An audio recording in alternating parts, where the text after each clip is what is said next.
3, 2, 1. Ah!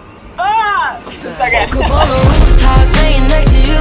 Don't know how we got here, baby, what have you? Hard to find the words.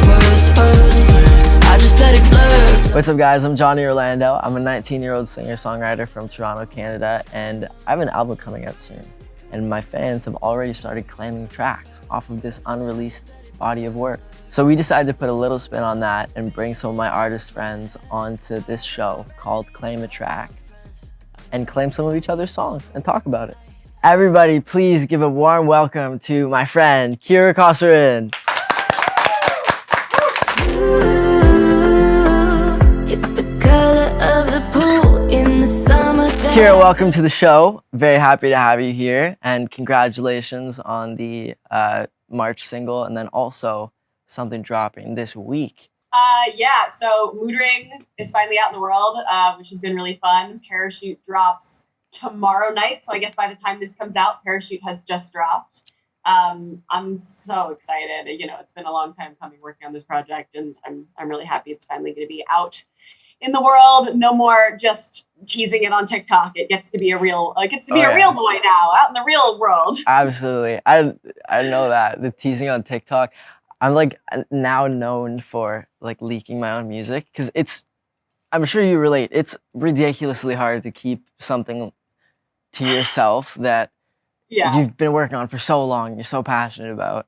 It's such a pros and cons situation because on one hand, like I want to show everybody everything all the time, but I also want to like show people the whole song in its entirety, right? Tell the whole story at once. But right. Parachute is one that's really special to me. I made it with some people who I love, and I'm happy it's coming out. Right. So you signed to Republic pretty recently, as did I. Relatively recently. And, and this is gonna be your first project. Moo Ring was the lead single. What was your process like in writing? Like when I first started doing sessions and stuff, I call it speed dating because it would be like every session, different producer, different writers, and you never really got into like a groove. Once in a while, you'd have like a sick session that you loved. Yeah. But so did you go through that same thing? Totally, yeah. So I was totally speed dating before the pandemic happened, and just like working with new people every day, and like it's always so strange because you walk into these rooms with strangers and you're like, let me tell you all my deepest, darkest secrets. Exactly. Trying to write music together. And then the pandemic hit, and all of a sudden I was like just on my own again, which was actually really lovely. It sort of reminded me like why I started writing music in the first place, because I started off as just like a kid after school in my bedroom with my guitar, and it was nice to sort of be forced back into that place. I feel like I sort of found my voice a little bit again, which ended up leading into this project. And then I think the thing with this EP was that like everything was so dark for so long, and I was writing really, really depressing music, as I think a lot of us probably were to cope. And then I got to this point where I was just like, I just want to make something that's like hopeful and happy and joyful and like different to what the world is. And I got really lucky during the pandemic. I like found a really great group of friends, and I started dating somebody, and we started like spending all of our time together, and like things felt like they could potentially be kind of looking up for the first time in a long time. And so I sort of funneled all of that as much as possible into the project. And Parachute, actually, the song that's coming out tomorrow, I wrote with my boyfriend who produced it. Oh, no which way. Was really funny because when we first started dating, we were like, we're not going to do music together, like boundaries, keep it separate. And then we were like alone, locked in a studio in this studio for, months on end. And so it was bound to happen. Right. And I'm glad that it did. Yeah. You have two creatives together. You're kind of, it's bound to happen. It's bound to happen. Yeah. Right. You can't not make art at a certain point. So I'm glad it happened the way that it did. I was reading into you a little bit before we got on here today, and you talk a lot about how mistakes are very important, and they've taught you a lot of what you know and have made you who you are today. Can you talk a little bit about that? I'm sure there's a long process there. Yeah, I mean, I think for me, like a lot of what I think of is what feels like mistakes to me. I think was just like trying to find my identity both for myself and for the public, but like while being perceived. Right. Right. I think for me specifically, you know, I played a character for several years, and while that was really fun and a really cool thing to do, it didn't really allow me the opportunity to sort of either figure out who I was for myself or the opportunity to kind of be seen for myself and for who I am. I think that's part of why I gravitate so much now to music that feels authentic and tells my story in a different way, because it's like a way to actually be seen. Right. But I definitely went through several years of like trying to prove things to people, or trying to like put on a certain image, or trying to like be like certain people in my life who I thought were cool. Right. And I sort of realized over time that like if you try to form your personality around what you think people are gonna like, you're never gonna be happy. They're never gonna be. No one's Absolutely. gonna be happy. Like nobody wins in that situation. And so it took a long time to get to the point of just being like, all right, I'm just gonna like try to do me to the best of my ability. Because people always say be yourself, right? Like we've been hearing that since we were kids. What does that mean? Who are you? Like, who am I? How is a 18 or 19-year-old supposed to know who they are? And Exactly. Now at 24, I'm like, I think I know who I am, but it changes every 6 monmonths. Right, for sure. I don't think that ever stops. I went through a lot of that over the pandemic as well. Because like I was in like a regular high school. I'm 19, so I graduated last year. And I was in like regular high school, so a lot of my personality was like the boys and like doing well in school and music, and that was pretty much it. So when all of that went away and I couldn't see the boys or like anybody, I was left in my room alone with my thoughts, and it was a scary realization that I had no idea who I was. And our situations obviously were very different, and I'm just honestly just so happy for you that you were able to take time and figure that out. There's so much life that isn't taught in like a studio or like on a set, and I think that's almost another side of it too, is like when you're a kid pursuing something, you make a lot of sacrifices, whether it's music, whether it's sports, like whatever it is. When you're a kid pursuing something, you sacrifice sort of personal lifetime, which is great to like have that determination and self-drive, but it also means you miss out on a lot of like important life experiences for maturing. Right. Like, I skipped every birthday party in middle school because I had ballet class. But then by the time I got to high school, I didn't know how to socialize. You know what I mean? Like, and I think that's one of the things that the pandemic really did for a lot of us, is to sort of like learn how to prioritize like being a person again. I don't know if you're a workaholic like I am, but like it was really weird to all of a sudden be like, oh, I have time to like prioritize like learning how to be an adult. How cool. Right. Yeah. Well, it depends who you ask. I do end up working a lot. However, I do very much value my off time. And more and more as I've gotten older, work is very important, and it's a huge part of my life. I love it. But also, like, I think it was the pandemic that taught me, like, you have to be spontaneous. And if you, like, my schedule being planned out a month ahead is so much more stressful to me than like just going and doing something fun with my friends, or like going on a trip because I just like want to. My schedule is planned out every day for the next like 3 months usually at any given moment, which is like, it's nice to have things going on. I don't know. I feel like I've done both sides. I've done the like crazy busy work, sacrifice everything else. And I've done the like hang around and be an absolute menace to society, just like hang out with my friends, nothing. It's finding the balance that's really hard. Figuring out how to like be on enough to work, but then also like learn how to take breaks. During the pandemic, I was like, my mental health is great. When the world starts back up, I'm gonna make sure to always take time for myself and prioritize my well-being. And then of course, a year later, here I am again, like, oh God, I haven't gone anywhere. I haven't taken a day off. I gotta get better at that. So that, I guess the good part about being an artist is if you can't take a day off, might as well just write about it and at least get a little bit of it out. So do you use writing as like a form of therapy? I understand that's where a lot of your music came from in the pandemic? Yeah, it's definitely where I started, and it's definitely what I went back to in the pandemic. I have found on it, just completely honestly, I found recently that like because I've been focusing so hard on this rollout and sort of music as a job, I've sort of slipped into like business brain. I have a kind of brain that like I like to be creative and I like to be analytical, but I tend to go back and forth. It's sort of hard to do both at the same time. For sure. So I tend to kind of go through phases. And recently I've been very much thinking about marketing and social media, content creation to support the EP and budgeting and music videos and, DSP support and playlist pitching, just all of this stuff.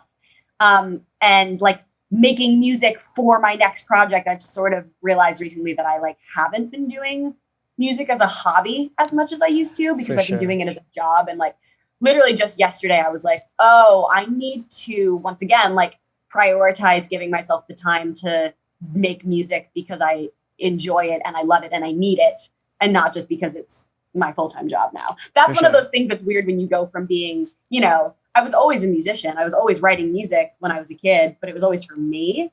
Right. And now that it is for other people too, I have to like work really hard to try to remember to not let that cloud my like creative process. For sure. When you started like making music when you were younger, did you always know like, I want to put this out, I want people to hear it? Or like, did it start as something that was just for you? Well, I had kind of a strange story because I started on YouTube when I was 8. Right, so, doing like covers and stuff, right? Doing covers with my sister, actually, boss lady over here. And so she would like film me and like edit everything. And I just got to like sing and have fun and do whatever. And so she's also very creative, but has taken a lot of the burden of like the marketing and the emails and the being in like the really boring Zooms that I really don't want to be in. And then just like filling me in afterwards. So your sister come work for me? Can I steal you? No, you have no idea how you don't know how many job offers she has on the table. It's ridiculous. Like, anywho, every label, every company you've ever worked with is like, okay, like we kind of need a Darian. Like, can we have her? Is she open to that? But she's not, for anybody watching. So I guess the only time where I really experienced that, and like I remember just feeling like, oh my God, like I'm trying to write music, but I'm thinking about like physics and like like math, is when I was still in high school. So after I graduated, it was really a breath of fresh air, and even really before, because I graduated during the pandemic.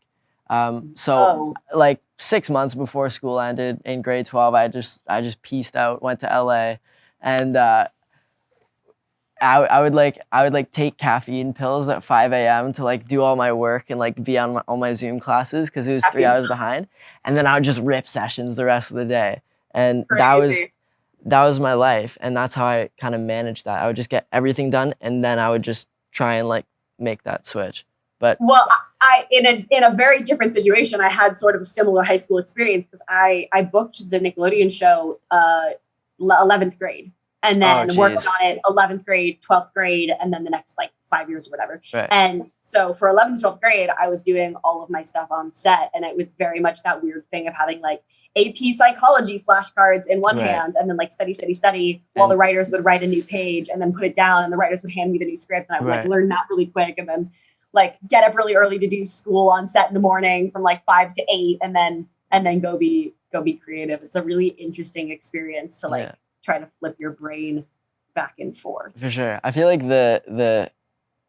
you learn a lot about just how much your body can handle when you are put in those situations. Like, dude, you can stay up for a really long time if you really want to. Like, I learned that pretty early. You know what? Maybe you can. Maybe I'm just a freaking old lady. My body gets so mad at me if I do anything. Like literally, if I get less than 9 hours of sleep, more than like 2 nights in a week, I get sick. And when I was working on the show, I was sick like 3 times a month. Do you ever dream, like write in your dreams or like hear things in your dreams?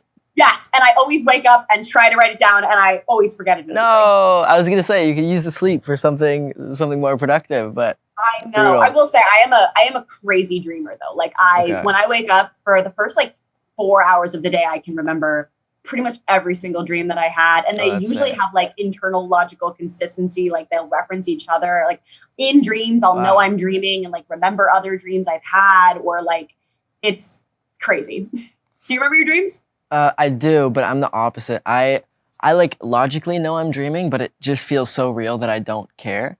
And I remember I just have really weird dreams. I wish they were cooler and that I could use them for something. Like I had a dream the other day that I went to Home Depot and like bought a new engine, and I was with one of my friends, and that's all it was. But it was like incredibly detailed. Like I remember like the product number of it was like, it's really dumb. So I wish that my brain would use its capacity for something better. At least they're chill. I grew up having like hella nightmares, like just brutal. Years and years and years of awful nightmares. And so the fact that now at least I can like, what used to happen was the moment I realized it was a dream, my brain would make it a nightmare. The moment I was like, oh, this is a dream, anything could go wrong, so it will. Like that's a really good peek into the way my brain works. Right. And now for the most part, I can be like, I'm dreaming. Okay, we're going to make this good. I'm dreaming. I'm going to fly. We're dreaming. I'm going to get a big bowl of pasta. Bada bing, bada boom. You know what I mean? So we're working on it. Right. I feel like that's an artist thing. Almost every artist that I've talked to about like dreaming and like sleep and stuff always has very weird sleep, not even habits, but like weird things happen to them when they sleep. Most people have nightmares. I used to have reoccurring flying dreams, which was really sick, to be honest. I would love those. But also nightmares. And I remember one time, it was on Halloween, my sisters were watching Pretty Little Liars, and it was like a really scary part. And I just started screaming in the other room because I was having a nightmare. But anyways, yeah. Why do all artists have nightmares? It's so strange.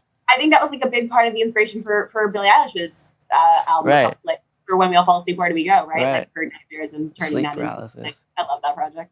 I do as well. So Kira, I listened to your new songs. Moo Ring is unreal. Really love that song. When it first started playing, I was like, okay, cool, a song about friends, because you mentioned your friends like right off the bat. And then I was like, got a little further, and I was like, okay, cool, a song about a dude. And then the chorus hit, and I was like, oh my God, like, it's very unique. How did that concept of like seeing like truth and lies and in a mood in somebody's eyes, and I guess in the song it's an eye color, but in real life, obviously. So it's sort of two different things. First of all, thank you. That is one of my favorite things about the song is I love that it's basically like one sentence from the beginning of the verse through the chorus. So you don't know what it's about until you get to the chorus, which I think is fun. I always like songs that start off in a like weird enigmatic way. Mm-hmm. That started as, I don't know, I think it was one of those lyrics that just kind of popped into my head of like mood ring colored eyes, because I was probably looking at them. And also like as somebody with brown eyes, I was always really jealous as a kid of people with blue and green eyes that like change colors and like, oh, it depends on what I'm wearing. Like, oh, if it's cloudy out, they're gray. Like I always thought that was very cool. Right. And so the idea started, I think, as like, oh, your eyes just like look like a mood ring and like they change colors. And then we sort of found the idea of your eyes can tell me what you're thinking. Mood ring color eyes, it can tell me what you're like imagining. And then the other side of it is like, when I look at the colors of your eyes, it reminds me of falling in love. And like, when I look in your eyes, I see all of these stories of the way that we met and the way that we fell in love. Or I can also see when you're thinking about those things. I don't know. It just seemed like a really cool poetic concept. And it also felt like a really clever songwriting device to be able to tell this story through color. It's obviously like a couple of other artists have done things before, like telling a story through color. And I've always thought that was cool, but I thought this was maybe like a new angle on how to do that, a new approach. For sure. I feel like that is very like a mood ring colored eyes concept is very easy to go over into Cheeseland, but it's not. Like it's like honestly the writing is really awesome. Who is that written with? So I wrote that with Chelsea Lena, and it was our first session together, and she was super pregnant, And it was during COVID. And so she sat on the couch in the back with a mask on, and I sat over here with a mask on, like far away from each other. And then our producer was over on this computer that I'm Zooming with you now on. The producer was there, and I came in with Moo Ring Eyes. I was like, hey, I had this idea this week. I really want to write this song today called Moo Ring Eyes. And I gave her some of the lyric ideas. And then what ended up happening was she asked me to sort of like, like, what do you want for this? Like, what are you sort of hearing for this section? And I have the voice memo. I literally said to her, I don't know. I want it to be when you're looking in the eyes and it's, blue, like the color of the pool in the summer that I first put my hands on you. And cool. Die, but the gold that's like, I literally just kind of said it, and we kind of played it back, and we were like that?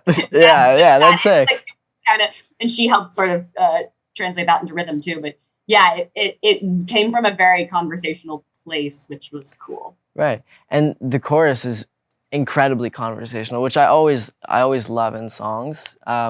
It's very poetic and it's very visual, but it's not like, I'm not like reading an academic paper trying to decipher what the hell you're talking about. It's very clear and it's very there, and it's poetic but also put simply, which is pretty hard to do. So thank you. I appreciate that. Yeah, I definitely can go into the like super poetic where like I'll show someone a song and I'll be like, isn't this cool? And they'll be like, what are you singing about? Yeah, I'm like, it exactly. means so much. And they're like, really? But I feel like this one is a little bit more accessible. So yeah. I'm glad it read that way. I'm glad you like it. Thank you. So I claim Moo Ring. It's all yours. Thank you. So Kira, you have listened to my album. Which track are you claiming today? I claim track 9. Okay, thank you. The fire track. First of all, I think it's just a very cool title. Like I saw it on the list and I was like, ooh, I'm intrigued. I love the like pitch shift stuff with your vocal on that melody at the end of the hook. I think is really cool. I think there's some really cool like percussive stuff, especially towards the end of the song. Thank you. Yeah, I just love it. It feels like the kind of song that you want to just like drive in the summer, like windows down, sunroof down, and just like turn it all the way up and like lean all the way back in your seat and just vibe out. It's a good time. Thank you. Let's hope a couple million people do that. The label will be so happy with me. That is the plan. But that first verse, you were talking about in Moo Ring, how it's all one sentence, and that's kind of what we did in as well. It's supposed to be like the story of me like getting up off my ass and like going to this party, and I end up waking up on a rooftop somewhere. So I mean, things happen. So I feel like that as a songwriting device, I didn't even honestly really realize that until you brought it up when we were talking about Moo Ring. But that's something that I've always loved about this song. I think it just brings like it's very conversational, which is something that you like strive towards, but also is pretty hard to get to. Yeah, I think for me listening to it, it very much felt like you were. It felt very much like you were talking to me, like as a friend, like you were talking to the listener. It felt like you were just like, dude, this crazy thing just happened. And I think that's really cool when you're able to make a song that is both sort of aspirational and cool, but also very like authentic and feels like it's really coming out of your mouth. Thank you. Yeah. What was the process of making that? When did you write that? Who'd you work with? That was October, maybe. Nice. And we wrote that with it was actually a pretty big session. It was me, my sister Darian, who the boss lady. She pretty much is in every session. Love it. Jutes, Ricky Manning, and Rents was producing.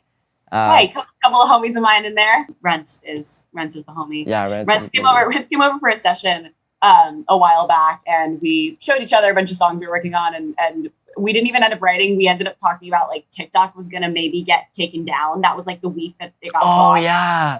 We were like both at that point like really using TikTok to promote our music, and we were like, what's gonna happen? So we literally like wrote a song for TikTok and like filmed a it's so cringy, but like we filmed this video together being like, TikTok, please don't go. Please don't go. It sounds like a great session. Yeah. And did you guys start with track? How do you usually work? Do you start writing on instruments first? What's your process? So that one was a bit special because it was Rents was like, hey, I have this this chorus already, and it's like kind of produced out. Like, just take a listen and like see what you think, whatever. So we played the the track with the chorus, which ended up being the beat to didn't end up using the chorus, but he was like, oh, just by the way, like the sample in the song is saying like if you guys like want to do anything with that, like you don't have to, whatever. And I was like, that's kind of cool. Never really heard that before. So we just built the song around that, and obviously we were like, okay, parties, like that's the first kind of thing that came to mind. So that's what we built it around, just all in an effort to create like a party pop song, I guess. Just something that people can listen to, like you said, windows down in the summer, have fun with, and that's the vision that we all had in our heads as well. Yeah, no, you definitely succeeded. I feel like that specific electric guitar sound, like, I don't know, and maybe it's just something I'm gravitating towards right now, but it's feeling very like one of the sounds of the summer. I feel like that's one of the weird, like interesting things about how music evolves over the course of time is, I guess it's just because producers are all like listening to each other's music, and like these certain sounds start to stick out in certain eras, and that sort of like indie vibe is really cool. Yeah, thank you. And I think Moo Ring has that same like windows down quality as well. So thank you. That was the goal. Make something that feels good. I've made so much sad music in the past, so I was like, let me just make something that feels nice to listen to. I think Moo Ring also have something sort of in common, which is that they're both songs where you can like sort of not focus and just enjoy the sonic palette. Or you can like tune into the lyrics and follow the story and kind of feel like you're watching a movie. And I always think that that's nice because like as a consumer of music, sometimes I want to like listen intently and study the words. And sometimes I just want to like have a good vibe going on in the background. For sure. I already told you, I was listening to it in the car, played it probably, that one and Parachute, but played Moo Ring probably like realistically 7 or 8 times. That's crazy, like, dude. Yeah, and like after the first couple of times, I was like, okay, just like getting a feel for the song, and like the after the second chorus, the post came in, and I was just like, oh, like this is cool, I like this, and like my mind starts wandering. You know, there's a prompt from the lyric, and it makes you think about other stuff, and well written. So there's a lot of moments where it makes you think, which is nice. I love that in the song. 3, 2, 1. I love any moment in a song where the track drops out. Thank you. I love how your voice sounds in the octaves too. Thank you. I actually still do like this song. I was like smiling. They're like trying to smile whenever I was recording this. Yeah, so, you can hear it. Thank you. It's so good. That wasn't there in the original version, and then Rent sent the first bounce, and I was like, oh my god, like caught me off guard. That man he's a wizard. My first thought when I heard that moment the first time was, oh, that's gonna be so fun live. Kira, thank you so much for coming today. Thank you for joining us here on Claim a Track. Before you go quickly, is there anything you want to do, anything you want to plug, promote yourself? I love a little shameless self-promo. Yeah, stream Moo Ring, stream Parachute, stream Goodbye and Thank You. My new EP, Something New, is on the way. And I will see you guys on the internet. Come find me at Kira Kosarin, literally everywhere. Be nice to each other and stay hydrated. Thank you guys so much for watching Claim a Track. Pre-save my upcoming music right now at the link in my bio. Let me know which track you claim in the Johnny Orlando Discord server. And have a great day.